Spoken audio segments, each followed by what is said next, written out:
Today we have another dyno test for you. And this one's kind of important because it's a real nice combination that a lot of people could use in a street car, and it's a very popular motor that we sell here at my shop.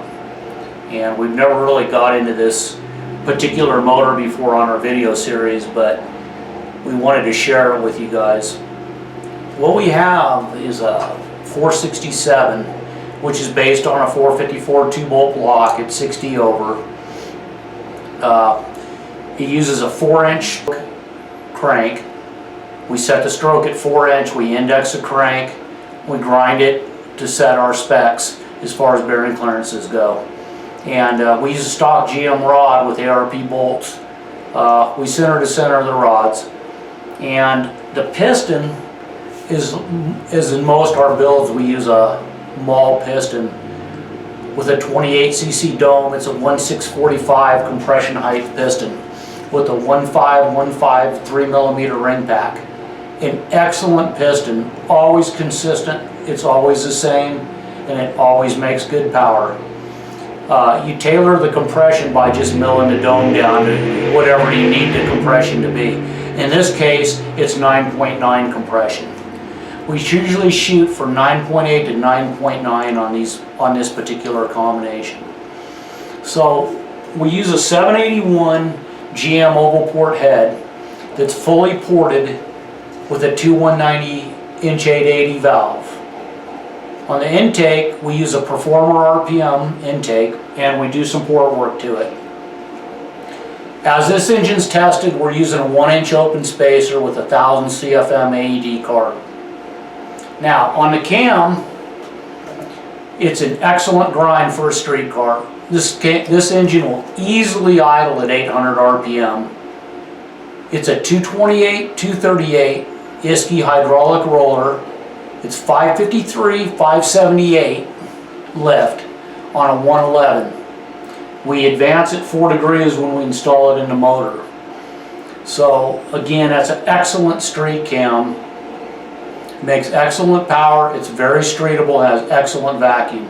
As you'll notice here, it's 6,400 feet, we have 11 inches of vacuum at idle. And that's with a distributor that has an advanced curve. If the distributor was locked out, it would be idling at 12 inches of vacuum. So it's very streetable combination is what I'm trying to say. This engine also has our modified oiling system, which we use a factory type pan. It's actually a Summit pan that we modify and put our own internals in. And as you'll see, it has excellent oil control. The rocker arms are Scorpion 1.7 roller rockers. They have an 83 thousandths 3/8 Smith Brothers push rod in there with ARP rocker studs and comp guide plates. Now, on a cam like this, what we run for pressure would be about 175 on the seat and about 400 open. And after it's run, it'll come down a little bit. And we use a Morel hydraulic roller lifter with it that we did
We have our data from the test here.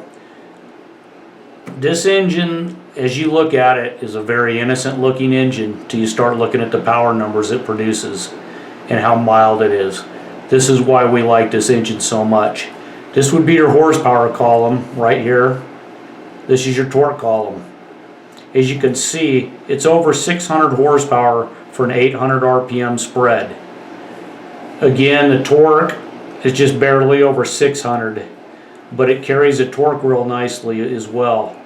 And also, if you look at the oil pressure with our oil pan modifications, you can see that it never drops oil pressure. It just keeps climbing as RPMs go up.